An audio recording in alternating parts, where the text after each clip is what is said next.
ছোট্ট একটা স্টেশন, নাম চাঁদমারি হল্ট, কিন্তু সেই নাম বদলে হয়ে গেল কল্যাণী। কালক্রমে গোটা শহরেরই নাম হয়ে গেল কল্যাণী। সাজানো গোছানো এক শহর। কে এই কল্যাণী?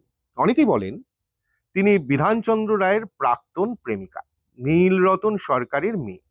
নিজের মেয়ের সঙ্গে বিধানচন্দ্রের সম্পর্কটা মেনে নেননি বলেই তাদের চার হাত এক হয়নি। গল্পটা অনেকটাই এরকম। তখন বিধানচন্দ্র রায় সদ্য ডাক্তারি পাশ করেছেন, প্র্যাকটিসও শুরু করেছেন। একটু একটু করে তার রোজগার হচ্ছে, তবে রোজগার খুব বেশি নয়। পারিবারিক দিক থেকেও খুব বিত্তশালী বিধানচন্দ্র এমনটাও নয়।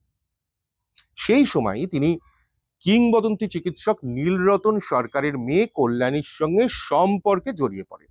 একটা সময় সেই খবর জানতে পারলেন নীলরতন। একদিন ডাকলেন বিধান রায়কে, জিজ্ঞেস করেছিলেন তার রোজগার সম্পর্কে। অঙ্কটি শুনে নীলরতনের জবাব ছিল তার মেয়ের হাত খরচের থেকে বেশি। জবাবটা ভালো লাগেনি বিধানচন্দ্র রায়ের। বুঝে গিয়েছিলেন এই সম্পর্ক আর পরিণতি পাবে না। বিধানচন্দ্র রায়ও আর বিয়ে করেননি, থেকে গিয়েছেন আজীবন ব্যাচেলার। আর এই ঘটনাকে কেন্দ্র করে নীলরতন সরকারের পরিবারের সঙ্গে সম্পর্কও নাকি নষ্ট হয়ে গিয়েছিল তার। সত্যি কি তাই? বাংলার মুখ্যমন্ত্রীর দায়িত্ব নেওয়ার পর নিজের প্রাক্তন ভালোবাসার নামে কি আস্ত শহর গড়েছিলেন বিধান রায়? এই গল্পটা কি সত্যি? নীলরতন সরকারের ফ্যামিলি ট্রি একটু দেখা যাক। নীলরতন সরকারের 5 কন্যা: নলিনী বসু, অরুন্ধতী চ্যাটার্জি, শান্তা সেন, মীরা সেন এবং কমলা চ্যাটার্জি। এছাড়াও নীলরতন সরকারের একজন পুত্রও ছিলেন, তিনি হলেন অরুণ প্রকাশ সরকার। মানে কল্যাণী বলে তার কোনো সন্তানই ছিল না। এবার সেই প্রশ্নটাই আসা যাক, সত্যি কি নীলরতন সরকারের সঙ্গে সম্পর্ক খারাপ ছিল বিধানচন্দ্রের? সে তথ্যেই যদি চোখ রাখা যায় তাহলে দেখা যাবে নীলরতন সরকারের সঙ্গে বিধান রায়ের বরাবর সুসম্পর্ক ছিল। তিনি এনআরএস এর চিকিৎসাও করতেন। 1940 সালে তার স্ট্রোক হয়, সেই সঙ্গে মস্তিষ্কে রক্তক্ষরণ। এই রোগ থেকে কিছুটা সুস্থ হয়ে ওঠার পরে বিধান রায়ের পরামর্শেই তিনি পুরী বেড়াতে গিয়েছিলেন। এবার প্রশ্ন হলো, তাহলে কল্যাণী নামটা জুড়ে গেল কোথা থেকে? এখন যেখানে কল্যাণী, সেখানেই ছিল রুজভেল্ট নগর।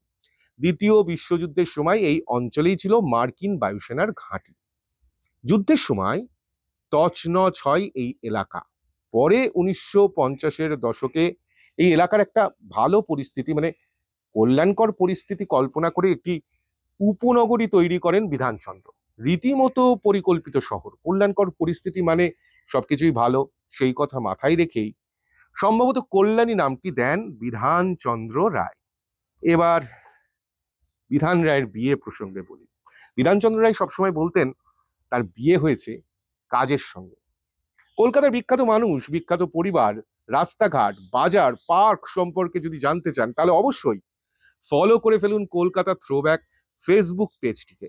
ইউটিউব চ্যানেলটিকেও সাবস্ক্রাইব করতে ভুলবেন না। আর হ্যাঁ, কমেন্ট করবেন, কারণ আমি আপনাদের কমেন্টের অপেক্ষায়।